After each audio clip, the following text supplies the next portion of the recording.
Si vous écoutez ce podcast, c'est que vous avez la volonté de cultiver et de faire grandir votre amour. Pour cela, nous avons l'outil idéal, les carnets Save Your Love Date. Une aventure de 12 rendez-vous que vous vivez en tête-à-tête pour partir à la découverte ou redécouverte de votre couple. Nous vous garantissons des discussions passionnantes et passionnées, des confidences émouvantes, des regards intenses, mais surtout, des lendemains qui chantent. Prêt à mettre de l'amour dans votre couple? Découvrez le concept Save Your Love Date sur saveyourlovedate.fr.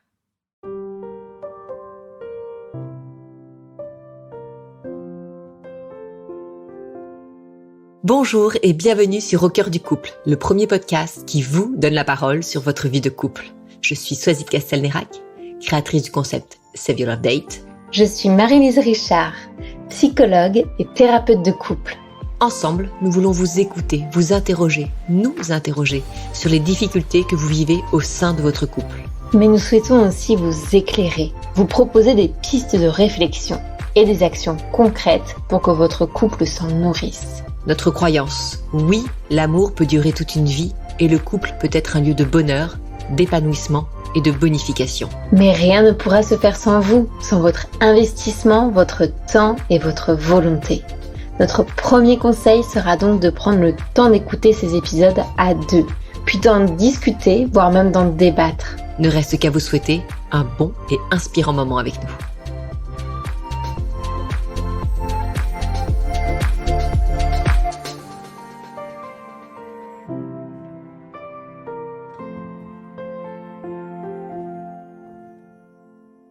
C'est un couple que nous recevons aujourd'hui à notre micro.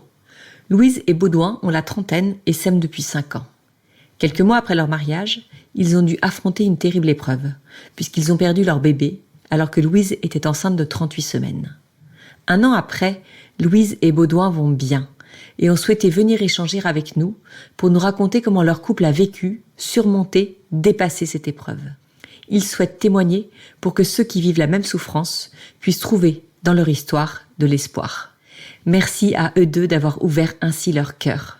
L'émotion est palpable dans cet épisode, mais la force et la complicité de leur couple le sont encore plus. Belle écoute à tous. Bonjour à tous, nous sommes très heureuses de vous retrouver pour ce nouvel épisode d'Au cœur du couple. Vous êtes de plus en plus nombreux à nous suivre, à nous écouter, à en parler autour de vous et il n'y a rien qui nous fait plus plaisir que ça. Donc un grand merci pour commencer cet épisode. Aujourd'hui c'est un épisode que je vais animer avec Marie-Lise. Bonjour Marie-Lise. Bonjour Sazik. Merci de te rendre ce soir disponible pour nous. Je sais qu'en ce moment le rythme n'est pas évident, notamment avec tes enfants, et que tes nuits sont courtes. Donc merci du temps que tu nous donnes en soirée et du temps que tu donnes à nos auditeurs.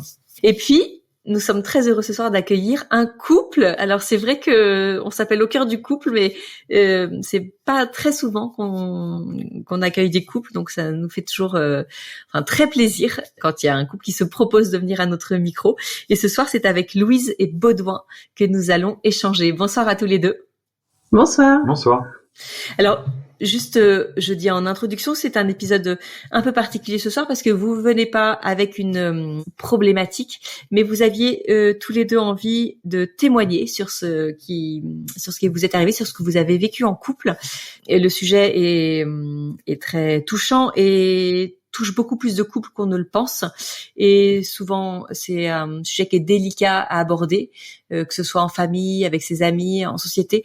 Donc, on s'est dit que, en fait, en parler avec vous allait peut-être aider des auditeurs ou même des amis d'auditeurs à pouvoir un peu se libérer de ce qu'ils ont vécu. Donc, merci à tous les deux, en tout cas, d'avoir, je sais pas si on peut dire ce courage, mais ou cette audace de venir, nous parler ce soir de votre histoire. Le mieux qu'on puisse faire, c'est que je vous laisse la parole pour que vous puissiez vous présenter. Et nous, ce qu'on aime bien quand on a un couple, c'est de demander que l'un présente l'autre. Donc, si Louise, tu veux bien commencer, à nous. Je vois que tu as fait un petit signe en disant c'est Baudouin qui va commencer. Je suis en train de faire signe en disant qu'il allait commencer. Voilà, mais bon, non, allez, tu vois, c'est toi. Voilà, c'est toi que j'ai choisi. Voilà, donc je suis mariée avec Baudouin, qui a 31 ans, qui est architecte. Baudouin, c'est difficile comme question pour commencer. Déjà, on s'est rencontrés il y a 5 ans. On s'est rencontrés par le biais d'une amie lors d'un week-end. Et Baudouin, si je devais le présenter, c'est quelqu'un de calme, de drôle, d'attentionné. Et puis voilà, c'est déjà pas mal. Et est-ce qu'on aurait un petit défaut quand même? Un petit défaut, il y en a même plusieurs. Un peu pas tête en l'air, mais il a du mal à retenir certaines choses, surtout dans notre vie quotidienne. Bon, ça va, c'est un défaut acceptable. Oui, ouais, ça va, je trouve. Merci Louise. Est-ce que Baudouin, à présent, tu veux bien nous présenter ta chair et tendre? Avec plaisir. Donc, je suis marié depuis 2 ans à Louise, qui est institutrice, qui a 33 ans. Ses principales qualités sont évidemment sa gentillesse envers tout le monde qui l'entoure, son humour énormément, et puis un défaut, parfois peut-être des attentes que je peux pas comprendre et auxquelles je n'adhère pas spécialement. Donc voilà, mais bon, rien de intéressant. De terrible. Intéressant. On pourra vous reprendre sur ce sujet pour une autre fois. Voilà. Super. Et de quelle région vous êtes tous les deux? On vit à Paris. Mais on est originaire de la région centre, moi de Tours et Baudouin de Orléans. Très bien, merci beaucoup. Est-ce que vous pouvez nous dire ce qui vous a poussé, ce qui vous a motivé pour venir à notre micro aujourd'hui? Alors c'est moi qui ai fait la démarche. En fait, c'était un jour où j'étais en salle d'attente à l'hôpital pas pour une échographie, mais pour le rendez-vous avec une gynécologue. Et donc j'ai eu envie de venir, de vous écrire pour savoir si un témoignage sur ce qu'on a vécu pouvait vous intéresser, sachant que lorsque ça nous est arrivé, j'ai moi-même eu besoin d'écouter des témoignages. J'ai écouté des podcasts et j'ai trouvé des témoignages assez beaux et tournés vers l'espérance. Et puis j'en ai écouté d'autres où je me retrouvais pas en fait dans ce que racontaient les personnes interviewées et qui étaient plus dans la tristesse. Et moi j'avais besoin d'aller vers l'espérance, vers la joie, vers des choses. Donc tu t'es dit maintenant à mon tour d'apporter ma contribution en tout cas pour ces couples et pour leur montrer que même si on vit une épreuve difficile, derrière on peut penser qu'il y a encore la joie, du bonheur et plein de choses à vivre dans sa vie et dans son couple. Oui, voilà, c'est pour à mon tour apporter ma petite pierre. Et puis aussi je pense qu'il y a aussi un côté où moi j'ai besoin de parler de ce qui nous est arrivé. Alors, est-ce qu'il y en a un de vous deux qui veut bien, mettre les mots sur cette épreuve que vous avez dû traverser tous les deux? Oui, bien sûr. Donc, ce qui nous est arrivé, c'est que l'année dernière, en septembre dernier, on a perdu notre fille à 38 semaines de grossesse. Elle est décédée in utero subitement, due à une défaillance du placenta. On l'a su après examen et etc. On n'a pas su sur le coup, mais voilà ce qui nous est arrivé, c'est à 3 semaines du terme en fait.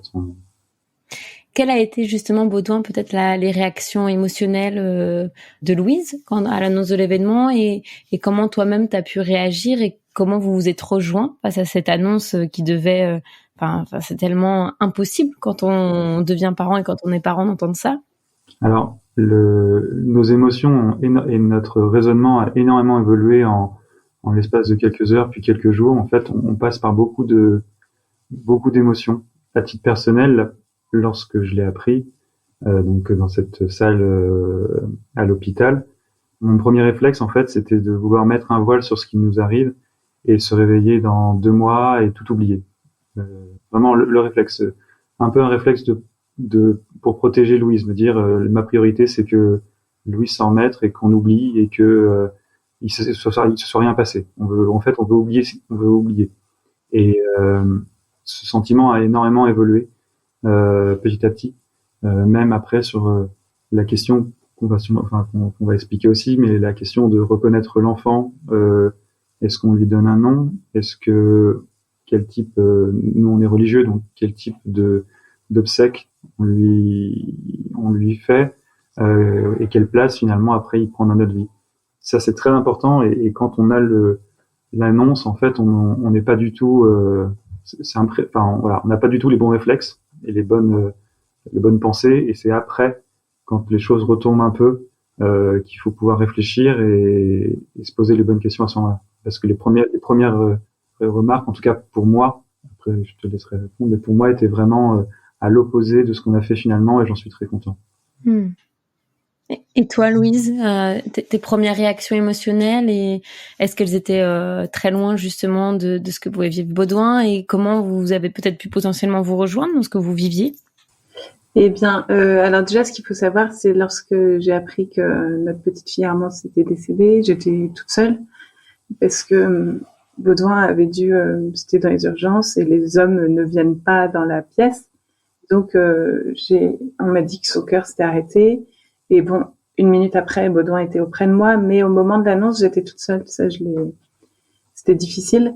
Et quand Baudouin est arrivé, il a tout de suite, en me voyant, il a compris ce qui s'était passé.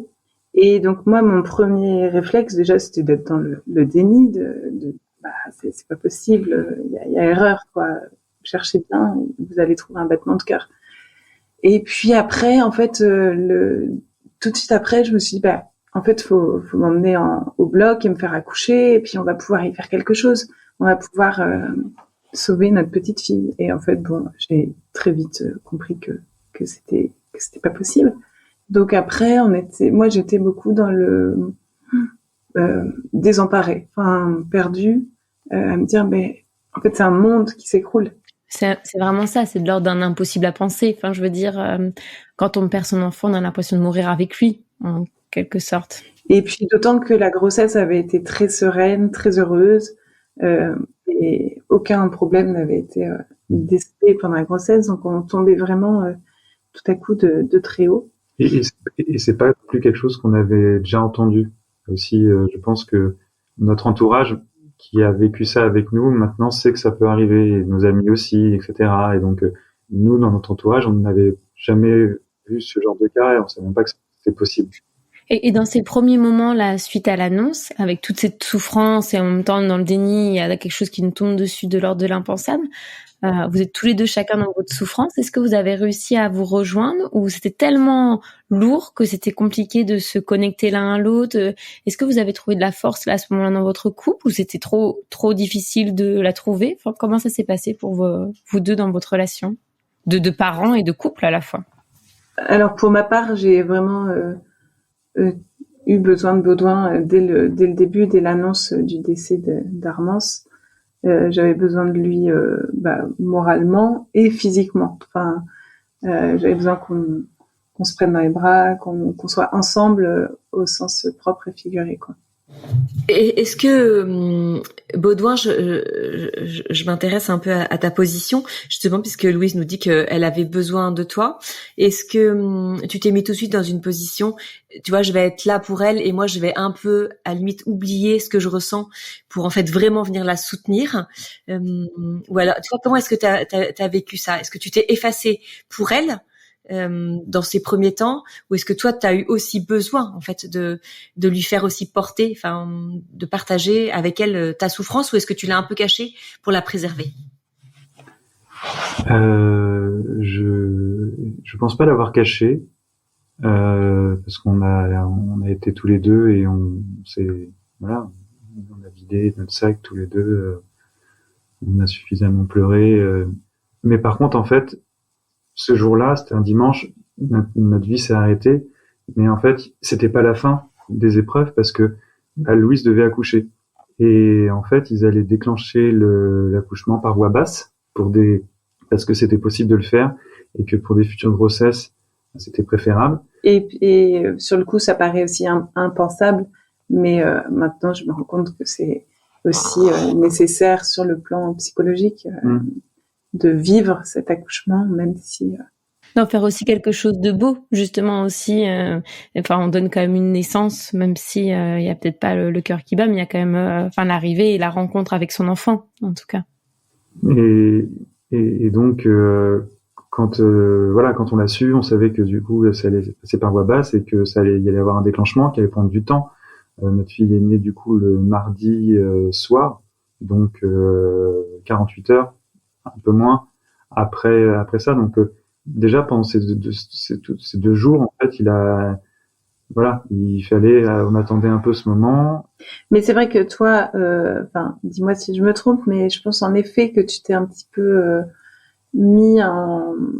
t'as mis peut-être tes émotions un petit peu plus de côté parce que t'as été vraiment un grand soutien pour moi et aussi pour pouvoir gérer toutes les choses malheureusement matérielles qu'il y a à gérer dans ce cas-là, qui sont de l'ordre de les démarches administratives, organiser les obsèques, toutes ces choses-là. En fait, tu t'es beaucoup investi là-dedans. Ouais. Après, j'avais trouvé une super phrase de Bob Marley à l'époque qui sied parfaitement à la situation. Il disait, on ne sait jamais à quel point on est fort jusqu'au jour où être fort n'est plus une option. Et voilà, c'était clairement ça. C'est que c'est la position dans laquelle j'étais. Ouais. Ça me donne envie, cette phrase et ce que tu dis, ça me donne envie de vous poser une question sur ce que, dans cette épreuve, vous avez découvert l'un de l'autre. Moi, j'ai découvert de Baudouin vraiment sa capacité à déjà garder la tête froide, si on peut dire, et à me raisonner. Alors, c'est pas de l'ordre de me raisonner, mais m'aider quand j'étais vraiment trop dans la douleur, dans la peine. D'abord à écouter ce que je ressentais, mais aussi après à me faire voir ce qu'il pouvait y avoir de plus joli derrière, qu'allait arriver, faire voir les belles choses. Et moi, je dirais que c'est ta capacité, malgré tout, à t'extraire quand même de la situation et effectivement à pas sombrer dans le malheur, dans la tristesse. Et on avait malgré tout pas perdu notre sens de l'humour. C'est très bizarre de dire ça comme ça, mais c'était notre bouée de sauvetage. En fait. Oui. Dès qu'on était même à l'hôpital, on rigolait déjà. On était dans une peine immense, mais on a continué à rigoler. Exactement. Et je crois que c'est ce qui nous caractérise bien. Et j'étais content de voir que Louis, à ce niveau-là, était comme moi. Est-ce que, justement, dans la tristesse, là, vous parlez même... on n'a pas fait du tout ce que j'avais imaginé dans les premiers instants suite à l'annonce. Est-ce qu'il y a eu des moments de confusion ou de tension sur vos projets, justement, par exemple, de comment on accueille ce bébé, que ce soit sur les différents plans, comment... je sais pas, qu'est-ce qu'on envisage pour elle? Comment vous avez réussi à en discuter, à échanger? Qu'est-ce qui vous a aidé à pouvoir vous poser pour prendre des décisions qui sont importantes pour votre vie à la fois de famille, de couple et pour la vie de votre premier enfant? En fait, tout ça va très vite parce que les décisions, en tout cas pour ce qui est de, dans un premier temps, on voulait. Moi, je pense que j'ai toujours voulu voir Armance. Baudouin, toi, au départ, tu t'étais pas sûr. Après, il y avait les questions de savoir si on voulait l'enterrer ou pas. Et donc, pour tout ça, vraiment, on est parti très, très loin à se dire, bon, peut-être qu'on voudra la voir et encore, on sait pas. Et on savait pas si comment elle serait enterrée. Et vraiment, là-dessus, en très peu de jours, on a beaucoup évolué par nos discussions à tous les deux. Et aussi par nos interactions familiales. On a été beaucoup accompagnés quand même par nos parents, notamment, qui sont très vite arrivés à Paris. Et puis aussi, lorsqu'on était à l'hôpital, il y a un prêtre qui est venu nous rendre visite et qui nous a aussi un petit peu guidés dans nos réflexions. Donc, vous avez accepté qu'il y ait en fait des intervenants entre guillemets extérieurs, parce que c'est plus que ça, vos parents, mais qui viennent éventuellement, vous donner un conseil, vous donner une idée, vous mettre une direction. Ça, c'est quelque chose que vous avez accepté. Vous avez été ouvert. Bien sûr, et puis parce qu'on est vraiment paumé, donc dans ces cas-là, donc si on peut donner un exemple, ne serait-ce que l'endroit où notre fille devait être enterrée. Bon, bah, on habite Paris. On se pose la question, voilà, de la mettre pourquoi pas au Père-Lachaise. Et puis finalement, j'ai un oncle très proche qui m'a dit, mais en fait, ça a pas de sens qu'elle soit à Paris. En fait, faut qu'elle soit dans une ville où elle a de la famille, ou voilà. Et c'est des choses, en fait, on se pose la question, on dit, mais oui, évidemment. Et puis voilà, on avance comme ça. Et effectivement, on est passé par beaucoup de choses. Mais aujourd'hui, avec le recul, je suis très content des choix qu'on a pris. Et je me demandais peut-être, Baudouin, plus pour vous aussi, ce que le fait de devenir père, enfin, on est père aussi pendant la grossesse, mais c'est vrai qu'on le ressent peut-être plus, ou en tout cas, c'est ce que je me raconte moi quand on rencontre l'enfant, et peut-être juste comment cette paternité avec, pour, on va dire, je sais pas si je pourrais dire pour être au même niveau de votre femme, je sais pas si on peut dire ça comme ça, mais comment vous avez pu la vivre ou la ressentir à l'arrivée d'Armance C'est délicat comme question parce que, alors peut-être que si on raconte vaguement l'accouchement, quand Armance est née, du coup ils sont partis avec elle. Et après, Louise a fait une grosse hémorragie. Après ils sont revenus avec Armance, ils nous l'ont présenté, mais bon, Louise était dans les vapes et moi pareil, j'étais pas enfin, on l'a pas. À ce moment-là, on l'a pas vraiment regardé, on n'a pas passé un moment avec elle. Et après, enfin, il a fallu attendre d'aller la voir à la chambre funéraire pour la voir. Donc en fait, mon sentiment de père, je me suis plus répété que j'étais père malgré tout, plutôt que je l'ai senti. Et je pense qu'il y a quelque chose aussi de très douloureux mais très juste, c'est que on nous a pas fait prendre Armance dans nos bras. Et ça fait partie des gros regrets qu'on peut avoir, c'est que voilà, on n'a pas. En fait, on nous a proposé de la prendre dans nos bras. Comme Baudouin a dit, moi l'accouchement a été quand même assez compliqué, d'autant que j'ai fait cette hémorragie de la délivrance après.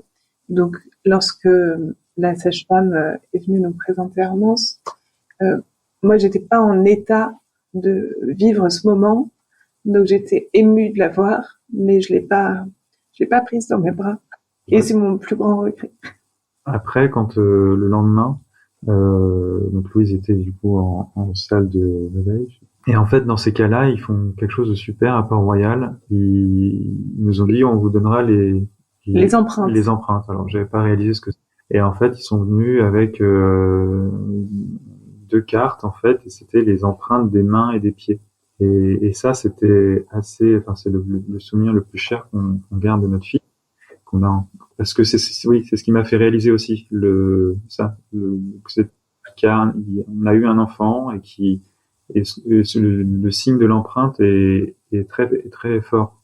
Et d'ailleurs, donc, lorsque la sage-femme est venue nous apporter ça, on était vraiment très émus. C'était une sage-femme qui s'appelait Madeleine, dont on garde un grand souvenir.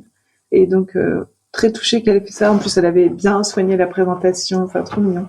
Après, je me suis rendu compte que c'est quelque chose qui se faisait beaucoup dans les cas de mort in utero, comme c'est notre cas. Mais c'est vraiment un acte très important, en effet, pour nous.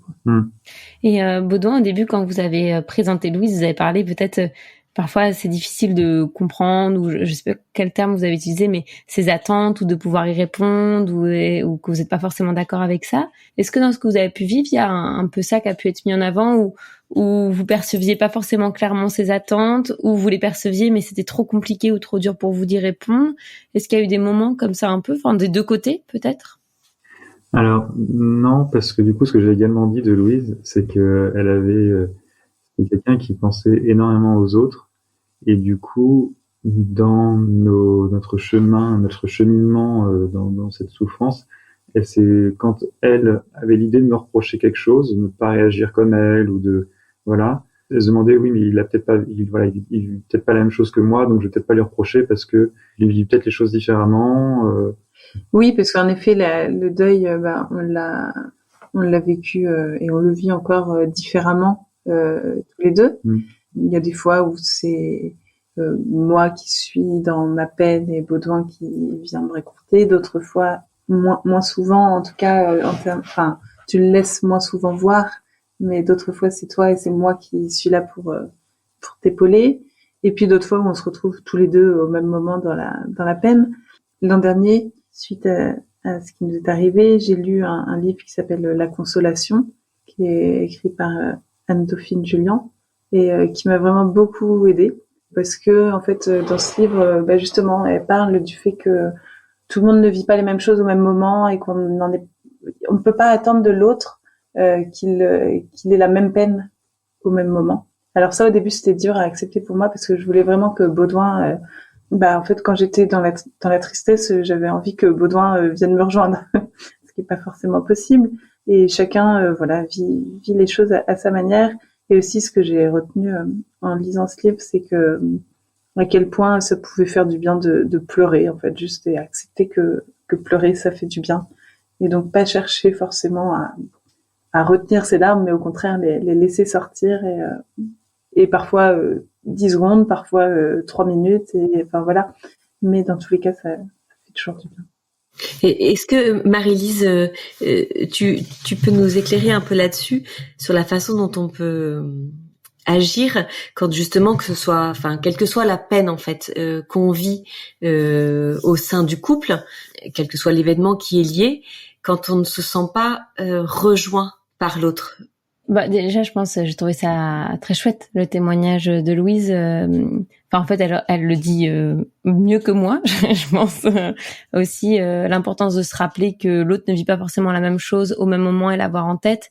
Et qu'en fait, si on se sent pas rejoint, c'est aussi que peut-être qu'il vit une autre étape ou différemment. Donc, c'est qu'il est peut-être pas en capacité à ce moment-là de nous rejoindre, ou aussi tout simplement parce qu'il perçoit pas que l'autre a envie d'être rejoint.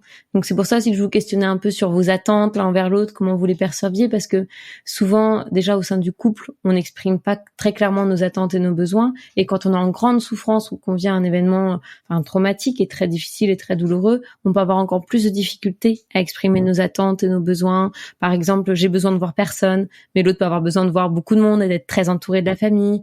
Donc comment on jongle avec les besoins des deux qui sont en souffrance, comment on fait avec ça? Et là, l'importance de prendre le temps de pouvoir échanger sur ça, ce que vous nous dites à travers votre témoignage, ce que vous avez fait, que ça a été plutôt fluide. Et c'est vrai que moi, ça me touche quand j'entends toutes les questions que vous posez.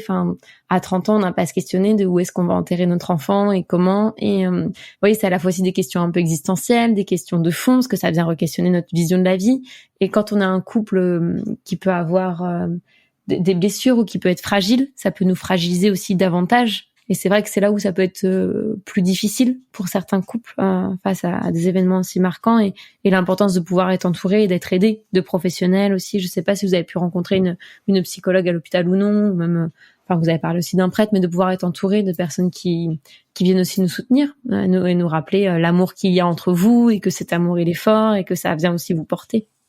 En tout cas là, après le décès d'Armance, et après ses obsèques, on est parti une semaine en Normandie se ressourcer. Et je sais plus si c'est toi ou moi, on a lu quelque part que suite au décès d'un enfant, un chiffre énorme, genre un couple sur 2, non, quand même pas, ça me paraît énorme, se sépare suite à la perte d'un enfant. On a tous les deux retenu cette phrase parce que en ayant conscience, on s'est dit non, ça ne nous arrivera pas, et on a fait en sorte que cette épreuve nous rapproche plus qu'elle ne nous sépare. Et dès le début, en fait, moi j'ai senti que ça nous rapprochait énormément. C'est vrai qu'on s'est pas senti concerné par ce chiffre, mais par contre on a compris pourquoi, parce que effectivement, comme vous dites, la peine est vraiment très très différente. Si je peux décrire nos deux peines, je dirais que Louise a eu la peine de perdre un enfant qu'elle a senti grandir, qu'elle a senti bouger, avec qui elle a passé des moments où j'étais pas là, à lui parler, etc. Et donc c'est vraiment je trouve une peine très, j'imagine très profonde et très au cœur de soi. Moi, c'est plus une peine liée au choc de la situation, parce que j'ai vu ma femme accoucher de notre enfant sans vie, au moment d'accouchement, de ne pas entendre de cris, c'est des moments comme ça qui ont été très dur. Il y a deux moments, il y a l'accouchement et puis le moment aussi juste, 2 jours avant quand on a appris la décès. Voilà, c'est des images comme ça qui remontent. Donc ma peine,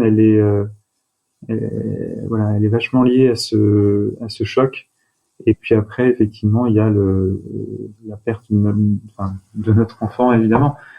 Mais c'est vrai que quand j'y Oui, pense... c'est sûr que moi, en tant que femme, c'était plus... Enfin, en tant que mère, j'ai vécu ça de l'intérieur, quoi. Et vous avez dit, Louise, aussi ce chiffre, ça vous a marqué, et ça vous a aussi un peu dit, faut vraiment qu'on prenne soin de notre couple, qu'on prenne soin de lui. Comment vous vous y êtes pris dans cette période de souffrance pour toujours soigner cet amour et ce lien que vous avez entre vous? Si vous aviez un ou deux éléments très concrets à nous donner chacun, là en y repensant, on disait ça, effectivement, on a fait ça, c'était une bonne idée parce que ça nous a vraiment aidé.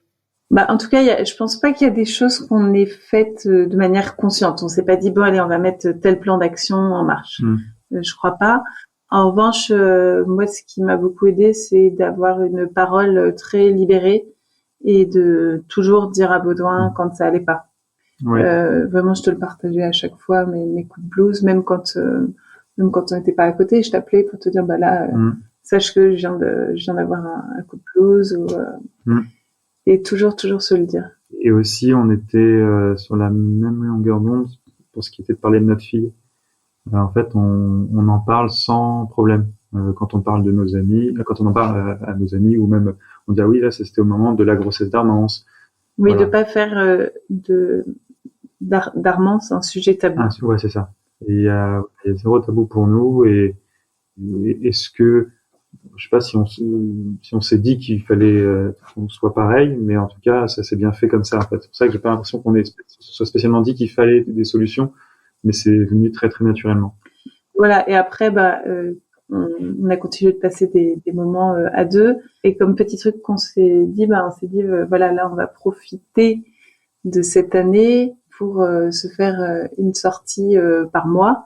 Donc chaque mois, c'était à l'un ou à l'autre d'organiser une sortie au théâtre, un petit concert, des choses comme ça. Et donc, étant auditrice au cœur du couple et lectrice de Save Your Love Day, j'ai appliqué quelques conseils. Et moi, je me demandais aussi, on en a parlé un petit peu, mais quelle place elle avait justement la tendresse là dans votre couple à ce moment-là ou pendant le deuil? Comment vous viviez vos rapprochements, la tendresse? Est-ce que c'était facile ou non? Est-ce que c'était très soutenant ou est-ce qu'au contraire il y avait aussi cette envie de pas avoir de contact physique avec ce qu'on a pu vivre dans son corps ou... Non, c'était on avait besoin des bras de l'autre. Oui, on avait vraiment besoin l'un de l'autre, plus. Et évidemment, après un accouchement, au niveau de l'intimité du couple, ça revient pas tout de suite, hein, mais c'est revenu après très naturellement quand ça a été le moment.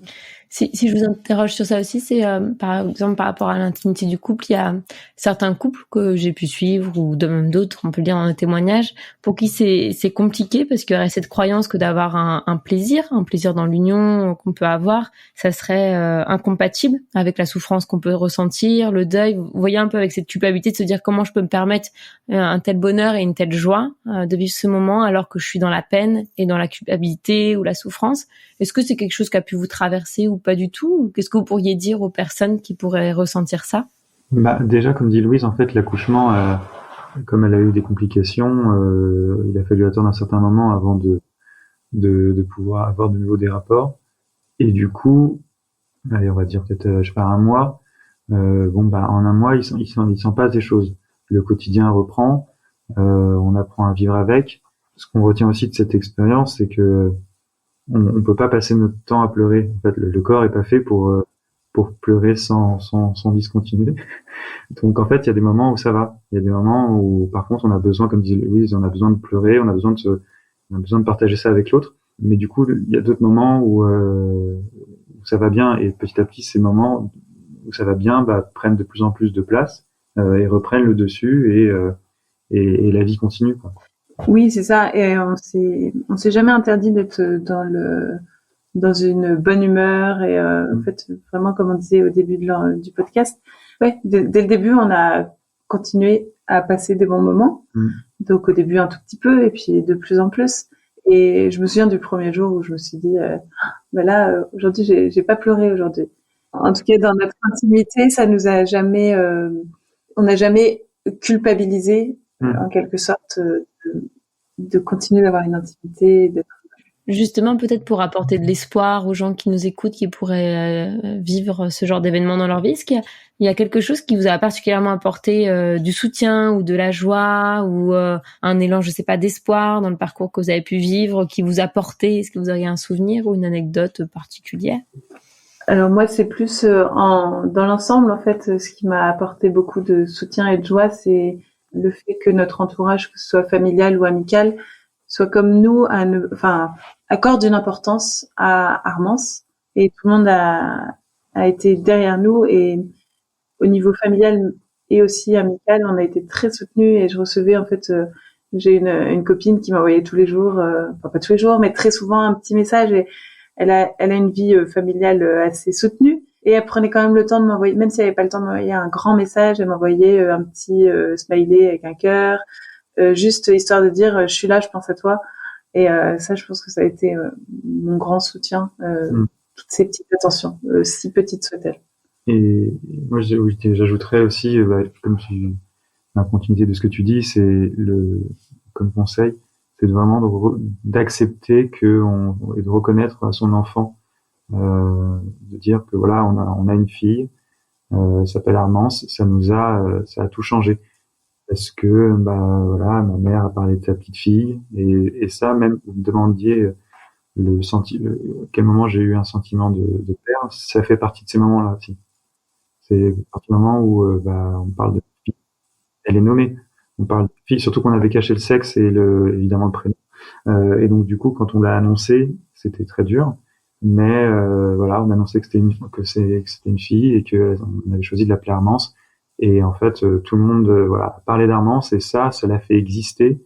Et c'est ça le plus important, parce que en fait, sinon on a l'impression je pense que le pire sentiment, ce serait de gommer ce que je voulais faire au début, hein, quand on me l'a appris. Ça doit être le pire sentiment, parce que après, on a l'impression qu'il s'est rien passé, qu'il y a eu 8 mois de notre vie, en fait, pour rien.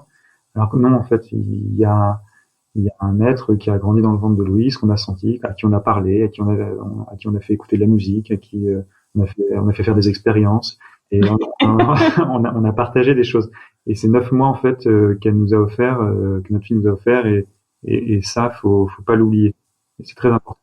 Et est-ce que vous avez réussi à donner du sens à cette épreuve aujourd'hui? C'est encore peut-être un peu trop tôt, ou est-ce que c'est une question que vous êtes posée?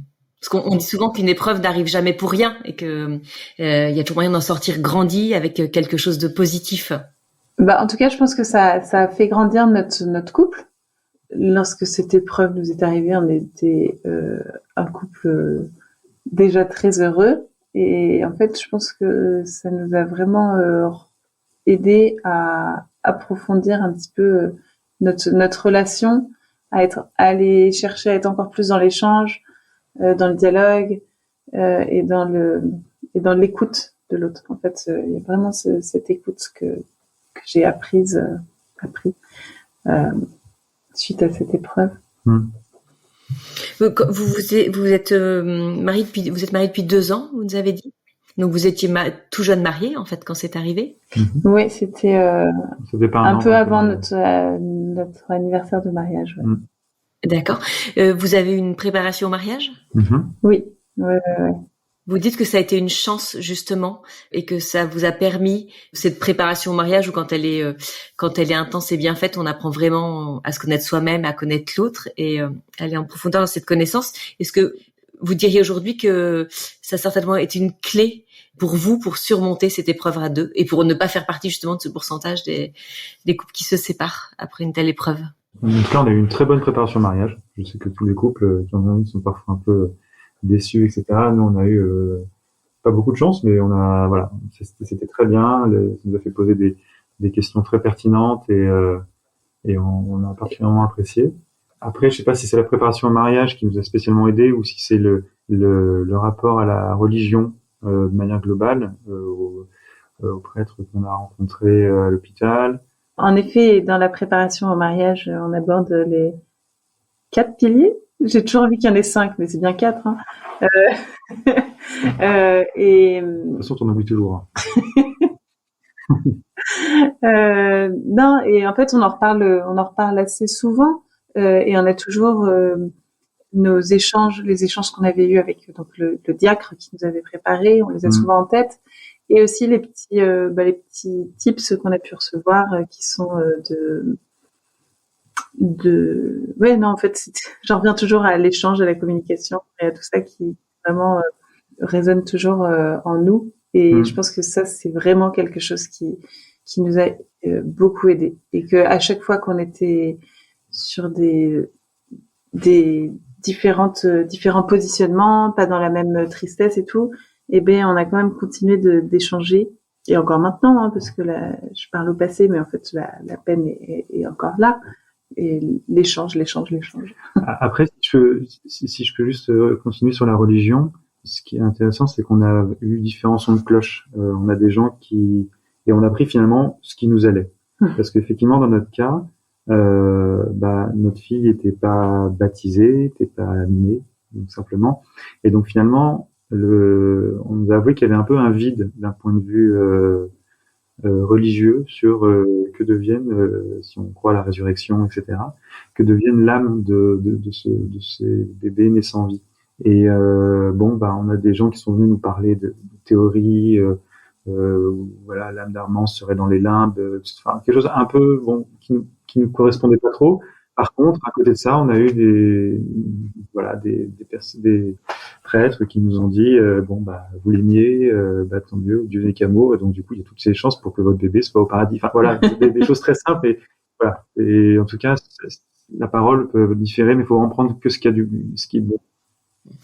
Et quand vous dites que la communication a quand même été une clé pour vous, est-ce que vous avez une façon de communiquer qui est bien particulière et que vous dites on a trouvé ce truc pour bien se parler, pour réussir à bien échanger, un contexte, une façon de faire, je sais pas, une ambiance. Est-ce que c'est vous qui donnez les clés ce soir? Oh là là.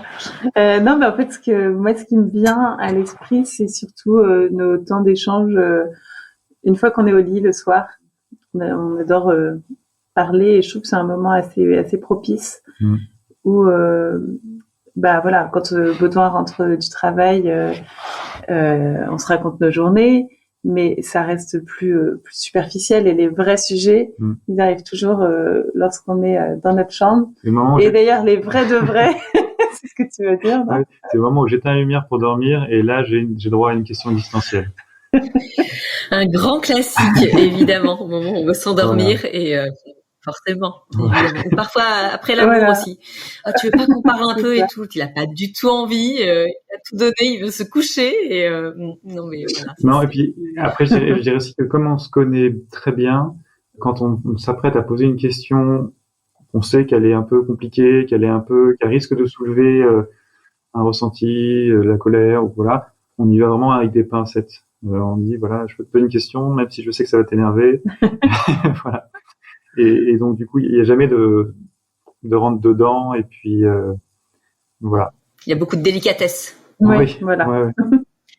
Vous rappelez, c'est les piliers un peu essentiels. C'est justement quand on peut discuter en couple, c'est comment on se sent à la fois en sécurité et en confiance au moment de l'échange. Donc comment on va créer un contexte qui est propre à notre couple et qui nous convient, et où ces éléments sont là, et où on est à la fois disponible pour l'autre et où on se sent en sécurité et en confiance. Donc c'est pouvoir se demander ça, je me dis, avant d'entamer les discussions, de se dire, est-ce que là l'autre est disponible, est-ce que je me sens en sécurité, est-ce que je suis en confiance. Hors micro, vous nous avez parlé de votre deuxième enfant. Voilà. Georges, c'est ça? Tout à fait. Est-ce que vous pouvez juste nous dire, je pense qu'on va conclure peut-être sur ce sujet-là, je sais pas ce qu'en pense Oisic, mais j'allais poser la même question, je voulais qu'on parle justement de ce deuxième. Donc, comment vous avez amorcé, qui a parlé à l'autre de ce désir du deuxième enfant? Comment ça s'est passé entre vous, cette discussion sur ça?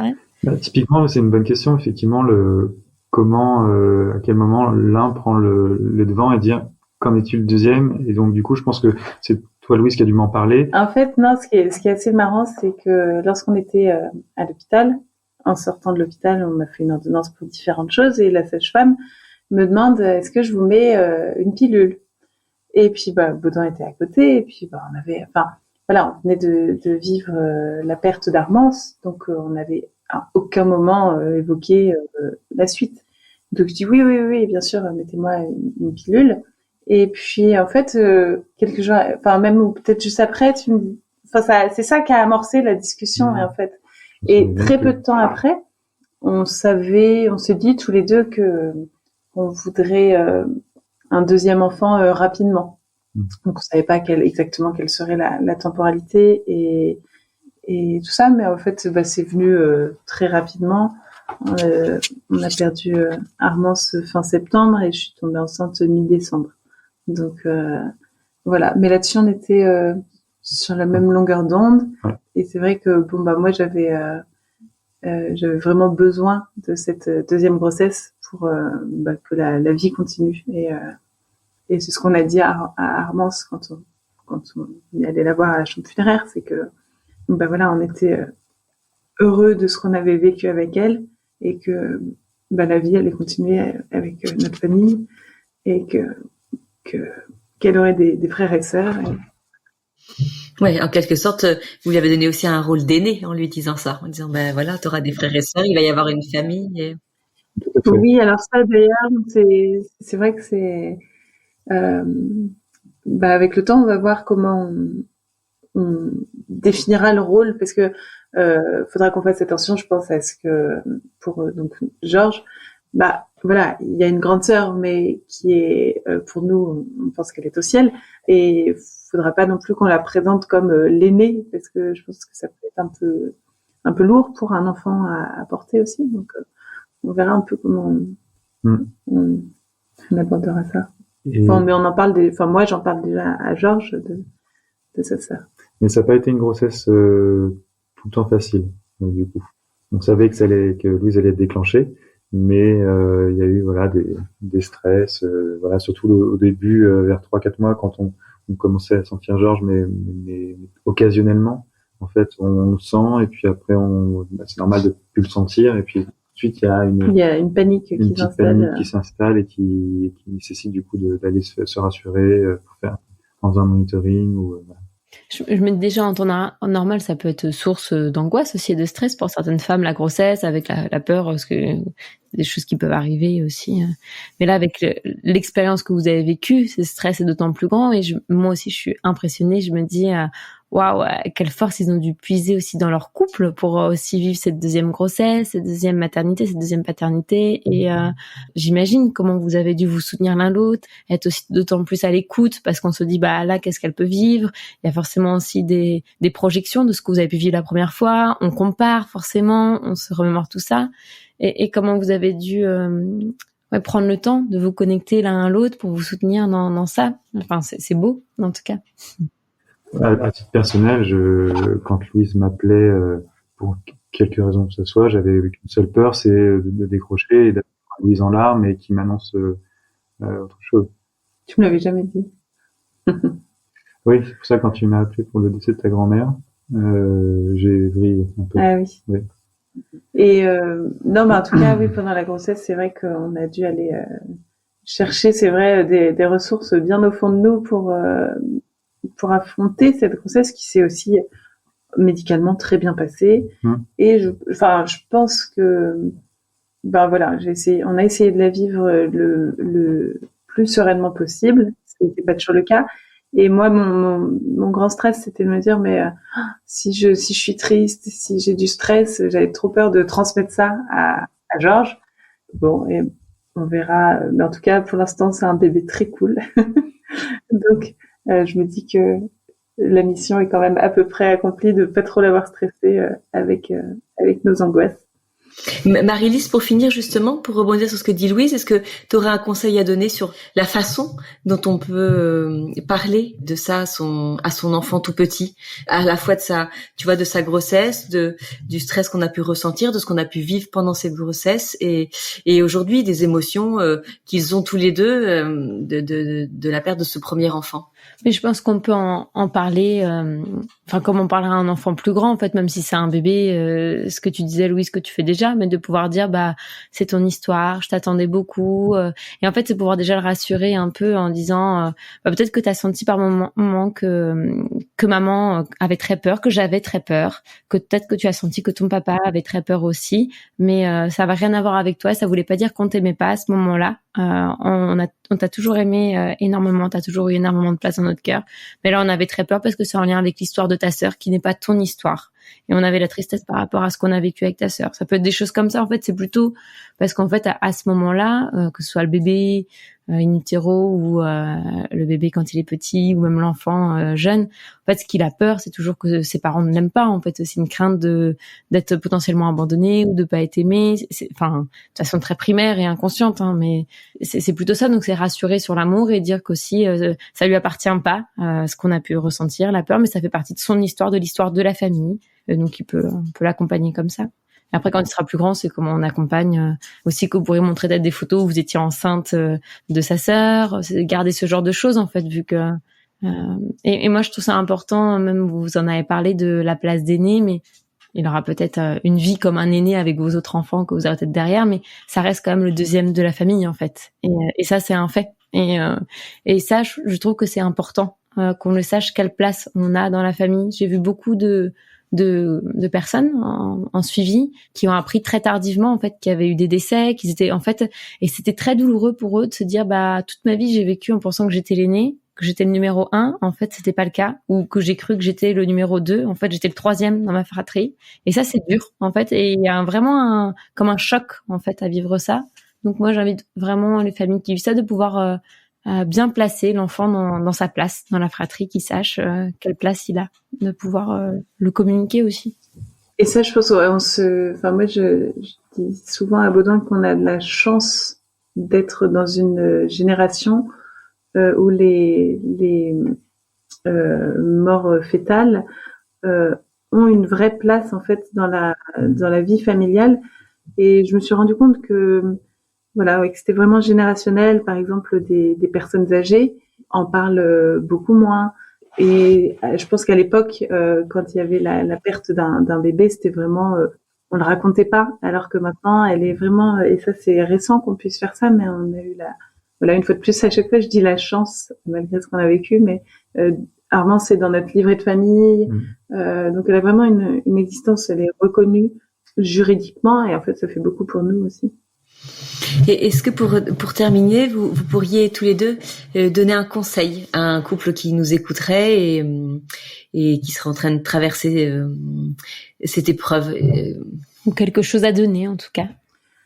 Moi, ce serait déjà de lire le livre La Consolation, parce que c'est vraiment le livre qui m'a fait du bien, puisqu'on m'avait aussi donné d'autres livres sur vraiment le deuil périnatal, qui m'ont pas forcément aidé, et celui-ci m'a vraiment accompagnée, et parfois je relis quelques petites pages. Et puis sinon, l'autre conseil, c'est de garder le rire, et sans avoir faut pas que ce soit se forcer à être heureux, mais en tout cas s'autoriser à être heureux et à continuer de passer des bons moments. Et il n'y a pas de honte à avoir à passer des bons moments, même très peu de temps après le décès d'un enfant. Et moi, le conseil, je vais juste le répéter parce que je pense que c'est le meilleur conseil à donner, c'est quand ça arrive, c'est de reconnaître l'enfant et l'accueillir vraiment dans sa vie, qui se poursuit, pour pas avoir de regrets, parce que on nous l'avait conseillé à l'hôpital de reconnaître Armand, c'est de lui donner un prénom etc. et tout ça. Et en me disant que ceux qui le faisaient pas regrettaient, et effectivement je pense que ça doit être terrible quand ça arrive de faire comme si de rien n'était. Sur le coup ça peut peut-être permettre d'avancer rapidement, mais à la longue ça va être très lourd à porter. Et donc c'est vraiment un conseil que je donne, c'est de donner une place à cet enfant. Et puis cet épisode lui en donnera encore une nouvelle, parce que grâce à elle, à son histoire, et à ce dont vous êtes venu témoigner ce soir, c'est une évidence que ça va aider d'autres couples, ça va peut-être leur ouvrir des nouvelles perspectives, des portes dans la façon dont ils vont pouvoir en parler en couple. Et c'est aussi de pouvoir se dire que c'est des épreuves qu'on peut vraiment traverser en restant liés. Vous voyez, plutôt que de lire un sondage qui vous annonce que voilà, il y a un couple sur deux qui se sépare, et ça, effectivement, ça met dans une situation, enfin dans une position, on se dit ok, bon, en fait, ça va nous arriver, il y a pas de raison. Et ben non, c'est en fait pouvoir se dire non, il y a pas de fatalité, mais on sent dans ce que vous avez dit que vous l'avez aussi décidé, ça, en vous disant ok, nous en fait ça passera pas par nous, ça c'est hors de question que notre couple il sorte pas plus fort de cette épreuve. Et on en parle souvent avec Marie-Lise de ce qu'on peut décider dans la vie, des choix qu'on peut poser, et on sent bien que à un moment donné c'est un choix que vous avez posé. Donc bravo pour ça. Et puis 1000 merci de ce temps que vous nous avez consacré. On a bien évidemment senti beaucoup d'émotions. Alors je pense de tous les côtés. Exactement, de tous les côtés. Donc un grand merci pour ce partage. Je pense pouvoir dire sans trop m'avancer que ça va porter ses fruits, c'est sûr. Voilà, ce temps que vous avez pris avec nous. Donc 1000 merci. Belle continuation à vous deux. Et puis voilà, on vous souhaite d'agrandir encore votre belle famille. Merci beaucoup.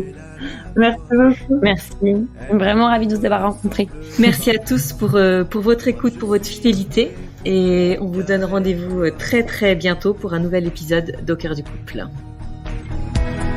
vie est belle, aussi belle que toi. Elle te ressemble parfois. Moi je suis né pour n'être qu'avec toi.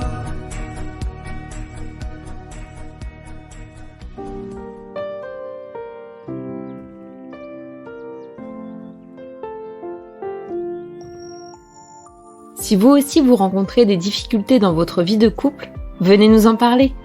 Laissez-nous un message sur aucoeurducouplepodcast@gmail.com ou via Instagram sur la page Au cœur du couple. Nous sommes là pour vous. Merci pour votre écoute et n'hésitez pas à vous abonner, à partager et à nous mettre des étoiles. Et n'oubliez pas, vous êtes les premiers acteurs de votre couple.